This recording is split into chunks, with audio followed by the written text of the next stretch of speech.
The Washington Commanders once again find themselves in an interesting predicament as the playoff hopes are yet somehow still alive going into week 14. It's me, it's Jon, it's Andrew, it's the Ballin In Burgundy podcast, week 14 previews and predictions. Let's have a little bit of fun with this one, yo.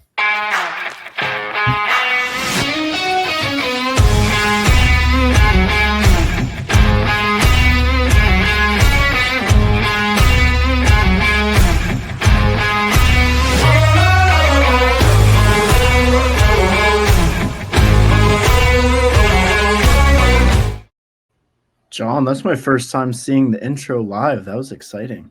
Yeah, it's fun. It's fun. But Andrew, welcome back. It's been a hot minute since you've been on. Thank you. It has. It's it's finals week here at school, so it's been busy, and I haven't been on many recordings lately, but happy to be here. No, I feel you. It's finals week next week for us here in Virginia, so I know exactly how you feel. But no, we're back once again. Previews and predictions here in the Ballin In Burgundy podcast. Haven't done them in a hot minute, but guess what? We back doing some of the bread and butter. So before we get into that, hit that subscribe button here on the Ballin In Burgundy podcast. Currently, getting 805 subscribers. Y'all have been killing it these past couple of weeks between the live streams, between BIB Draft HQ. So we are 200 away from 1,000 subscribers. Once we get to 1,000, I may or may not be doing a giveaway, but we will not know until you hit that subscribe button and get us to 1,000. Follow all of us on our socials at Instagram, Twitter, and YouTube at Ballin In Burgundy Podcast, Twitter and TikTok. Twitter at BIB Podcast 22 because Twitter hates long usernames. But let's get into this. Week 14, 1 o'clock p.m. against Justin Jefferson, Aaron Jones, Isaiah Rodgers, and whether it's Brosmer, Wentz, or McCarthy, the Minnesota Vikings. How are we feeling going into this game? Feeling good. In all honesty, I don't see a way that the Vikings are going to consciously choose to start Brosmer after his absolutely atrocious performance last week. I believe we'll probably be going up against McCarthy, but it'd be fun to go up against Wentz. He's a former Washington Redskin or Washington football teamer. I'm not sure what the name was when he was on our team, but I think he was football team. Football team 2020. Actually, no, he might have been commander. No, I think he was commander. No, he was that. Yeah, that was year one for Commanders. That was year one. That's right. That's what it was. I think that'd be fun.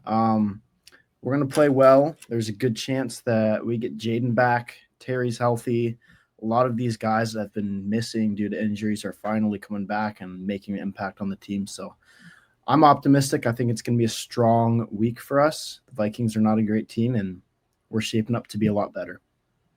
I agree. Let's talk about those said injuries. So we only have actually a couple on the roster. So we have Drake Jackson, did not practice today, although he's been elevated to the roster, and we'll get into that here in a second. But he did not practice. B-Wags didn't practice, so that may be concerning going into Sunday. Noah Brown is kind of back and forth. It is what it is. I don't really have high hopes for NB as much as other people want to say. Well, Jon, you have to give him time. We are week 14. How much more? He needs a full season. We haven't seen him since week 2. But actually, I tell you, like he was a full practice day, but I don't see him making a true impact.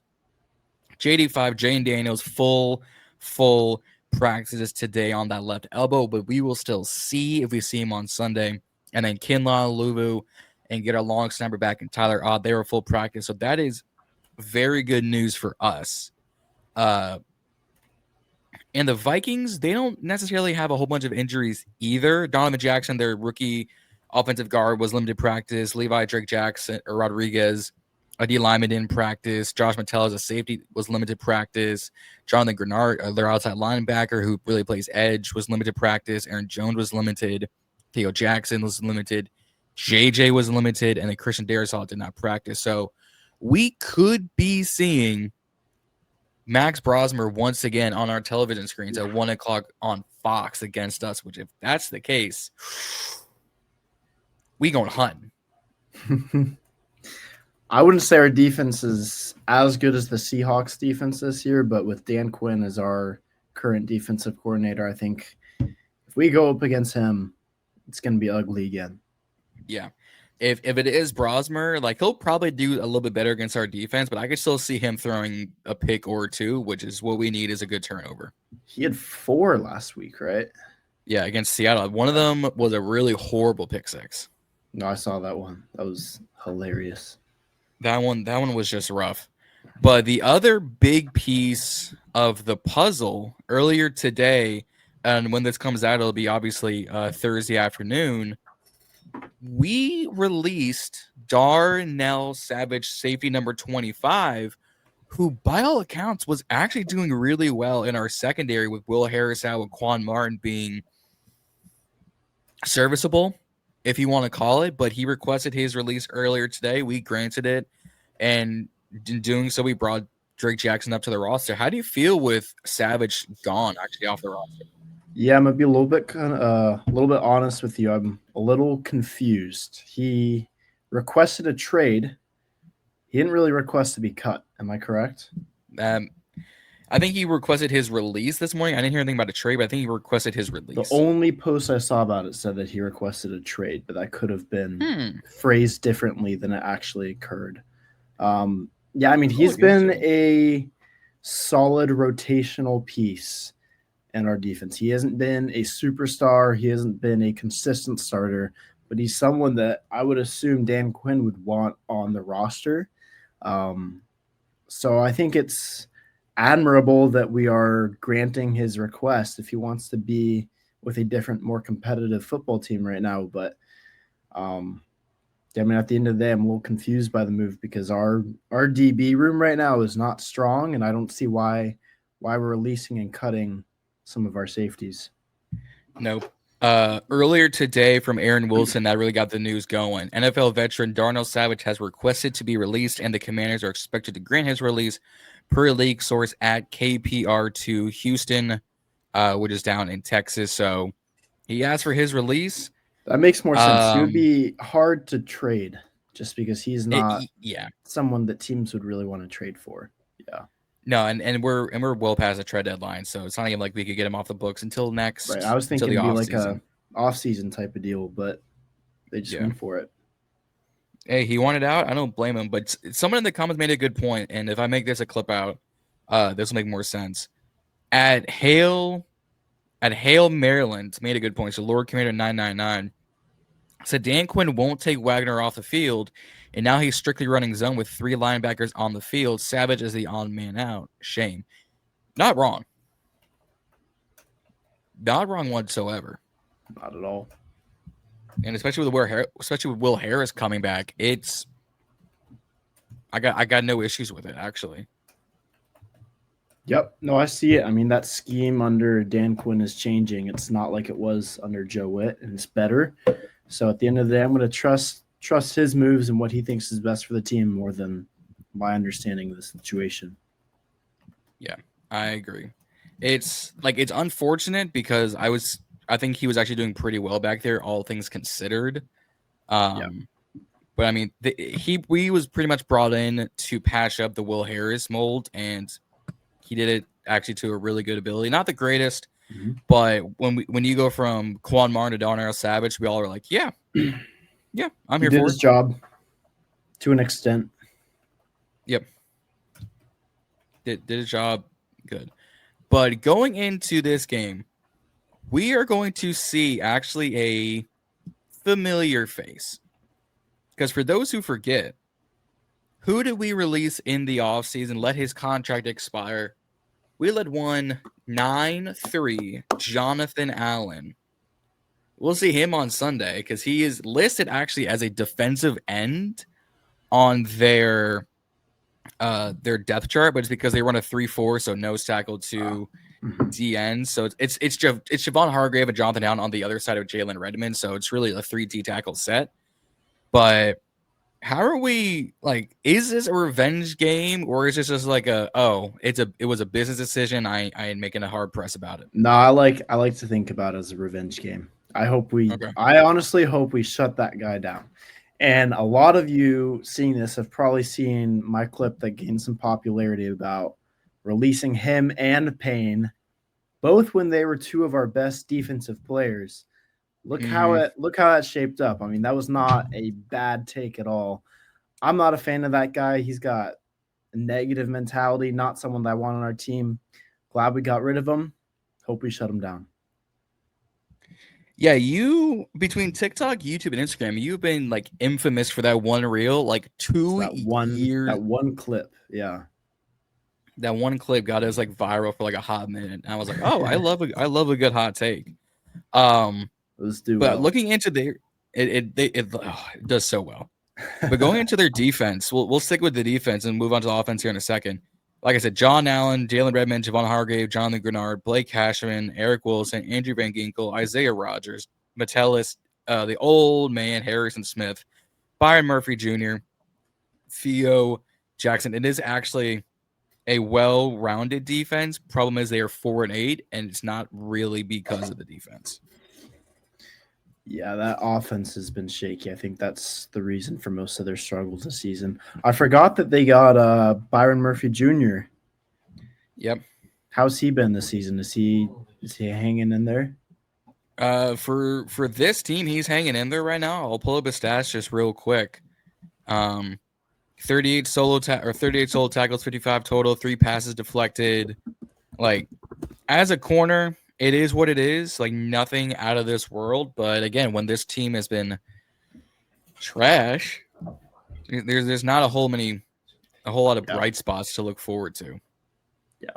So, like again, they got good pieces: Allen, Hargrave, Grenard, Van Ginkel, Rogers. Like Isaiah Rogers is turning. This might be an outrageous year for him. Because I want to say, because like ESPN has him at like 1 interception. I think he has more than one. Rogers. Yeah. Yeah, I don't know. I don't follow him all that closely. Couldn't tell you. He probably has more, but who knows? But again, their defense, it's not a bad defense. It's not a great defense, but it's not a bad one. And obviously, we play down to our competition, so it'd be very like us to play down to them. But going into their offense, because we know Commanders, it's JJ or it's Brosmer. We're cool.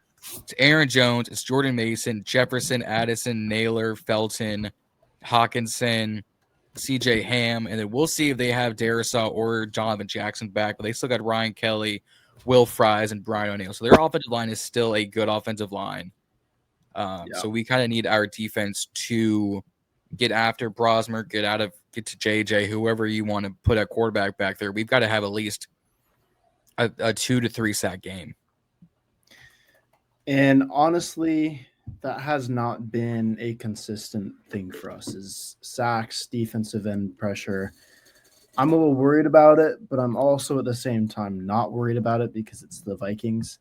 So I don't think that's going to be a key aspect, key part of winning this game, but it would be nice to see. It'd be great to see, but I agree. It's not something that we kind of expect out of us right now. It's like, oh, just don't get please don't be bad. And the last 2 weeks under Dan Quinn actually have been pretty good. Way better. Way better. I mean, the difference just watching is actually insane to watch. Yeah. So much better. But looking ahead to this game, is there one matchup that when you look on paper, you're circling, you're going to be watching this all game long? One matchup. You want to go first? Yeah, why not? I will. I kind of have two to begin with, and then I'll kind of go from there.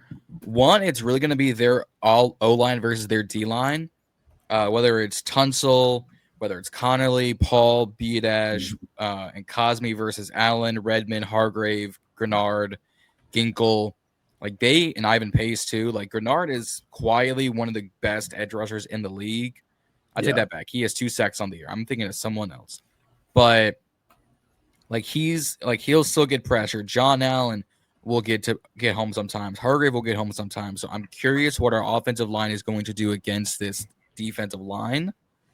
But then the really kind of big one, it's Terry versus probably Isaiah Rogers, if not Byron Murphy. It'd be one of those two. It's going to be one of those two. Yeah. I'm going to go with Rogers because it's normally listed as the one. So I'm going to be curious if we get Terry back into form, considering he was still on snap counts last week, if they have him on full go, if they keep him on these snap counts, because it seemed to have worked.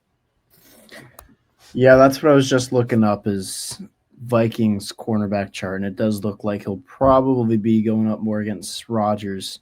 Coming back from that injury, I mean, he had a great game last week. He had 95 yards with a touchdown, Seven for 96 and a tutty. Yeah, something like that. He was great, which was a great sign, being injured and 30 years old. So I was a little worried that he was going to come out and have a 20-yard game with two catches, no touchdowns, but he proved me wrong. So if he can be consistent, I'm gonna feel a lot better about his situation this season. I definitely agree. Since you're looking at their chart, is there any matchup you're kind of going, yep, that's what I'm looking forward to? No, that's what I was looking at, is that Isaiah Rodgers, Terry McLaurin. That's what I'm looking for. Fair enough. But also, let me shout out that Jonathan Allen's going to be going up against us again. So whether it's whoever, on our O-line, yeah, like I said earlier, shut him down. Yeah. I think the other key matchup, it's going to be who's covering Jettas and Addison. I don't even feel like that's a competitive matchup. I feel like they're gonna do well no matter what. I would agree. I mean, granted, we kind of kept Denver's team to not as bad on the runs. I think the run game will be fine, but it's all right, it's going to be, Sainristil, still, Hamilton Sr., Jones, and Igbenogany. Boy, oh boy. Can you imagine if Denver had Justin Jefferson? That game would have been a lot uglier. Dude, I think Justin Jefferson would beg and plead for Bo Nix. I think he would beg and plead for 100%. Marcus Mariota. He had Max Brosmer thrown to him last week. Marcus Mariota's 3 times better than that guy. I think he would rather have Justin Fields throw the ball than Max Brosmer. All day, every day. And that's a sad state of affairs. That is just a sad, sad state of affairs. But as we start to wrap things up, since it's just 2 of us, we obviously know what we're going to. It's our bread and butter. It's our scheme. I'm going to let you do yours. I've got 2, one from Chris, one from Nick, and then I will give mine. My friend, Andrew, what is your score prediction? Like I said at the beginning, I am optimistic about this game, which is unusual for me. If you watch these, you usually know that I have us losing, especially this season. But I feel like we're going to ball out now that Jayden's probably going to be back. We have all these injuries that are starting to resolve themselves. I think that we are going to win 27-17 by 10 points. I believe at the 4th quarter, the Vikings are going to score a late touchdown to cut the deficit. But at the end of the day, it does depend on who they're starting at quarterback and if we do have Jayden back. So I don't know yet. But things are starting to look like we're going to be a better team for the rest of the season. We're not going to be losing, 90% of games anymore. I don't think we're going to have a top 5 draft pick now that Jayden's going to be coming back. Dan Quinn is defensive coordinator. We're finally going to become the decent team that we were supposed to be earlier. All right. I mean, truth be told, as of right now, even with the defense playing better, Cam Ward pretty much sums it up. I mean, if we keeping a buck right now, we ass. So if we're being completely honest, right now at 3-9, we look a lot better, but that's not saying much when you're complete. Ass. It's not do too well. But you go 27-17. Chris texted in the group chat because I had them do it ahead of time. He's got us winning 23-20. Nick has us winning 26-19. So y'all have us pretty much in those 20s, those mid to late 20s. I'm gonna go because knowing us, we'll play again down to the competition. We did that against Miami and company. I'll go somewhere in the realm of like a 27-21 type deal. I think it's going to be either a touchdown late to put things over by 3. It's going to be a field goal. Something about this game smells like a trap card because we had that against Miami. We should have beaten Miami by 2 scores, and instead we lose in overtime by a field goal. And like, I don't want to put that on us. I don't want to put that negative voodoo on us, but I could smell a trap card game like this to propel us to stay at number 6 overall. I really, really hope not. But I do have us still winning. I'm gonna go 24-21. I'm gonna be honest with you. I don't see a way that they score more than 20 points. With their quarterback situation and with our much improved defense with Dan Quinn, I don't believe in them. Okay. If they score more than 20 points, I'll place a bet with you. I'd say $5 says that they score under 20 points. Your $5 says they score 20 or more. Okay. What do you think about that? I don't hate that one bit. It's a little bit of it's a gentleman's agreement. $5 on the line, over under Vikings over 20 points. I have them going just over at 21. You have them under. All right. I don't see a way they do that. I don't know. You're probably right. You're probably right. But again, it's our defense. So with Dan Quinn. I agree. DC. I agree. It's with Dan Quinn, but we said the same thing against Miami, and they were still coming up and down the field. So, again, I don't want us to lose. I want us to really, really win this game. But if we lose, I said this on Wednesday night with the Burgundy breakdown. I'm gonna be numb to the pain. I'm gonna go, all right, well, here we are again. Better draft pick. It will be. Well, but then by then we would officially be eliminated from the playoff picture. I mean, I feel like we're basically eliminated at this point. What we have to like win out with other teams losing in order to make them. Yep. So I'll pull this up just real quick. But pretty much you hit it right on the head. We need to win out. Everyone else in our division needs to lose out, and with Dallas not needing more than 8 games. Because here's the full tweet.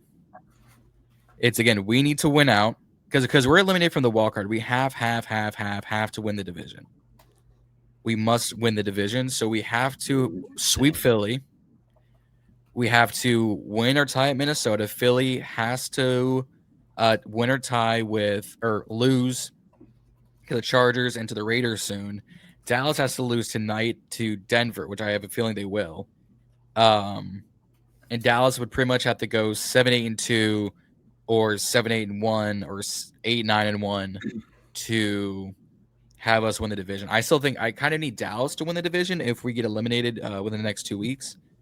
But if we somehow keep this playoff picture alive and we win week 16 at 5 o'clock in DC, then it'd be great. But currently constricted, we have a 0.1% chance at the playoff picture. Yeah, I believe we can do it. Hey, look, that'll be a pretty funny reshape of that 2020 NFC East playoff picture. Nothing but a cheek division. It would be just again to be 20, like you said, 2020 all over again. Currently, right now, as we're recording at this about 10:30 at night, Detroit's up 27-19 on Dallas in the third quarter. So who knows? Need Detroit to win. But we shall see. But those are our score predictions. Those are our predictions for the game. Those are our key matchups. Hope to see y'all for reactions, whether it's on Monday or whether it's Wednesday on the Burgundy Breakdown. So hit that subscribe button here on the Ballin In Burgundy podcast. We got more draft content coming out, more previews, more predictions, more reactions, more reels. And you're going to want to hit that subscribe button once you get to 1,000.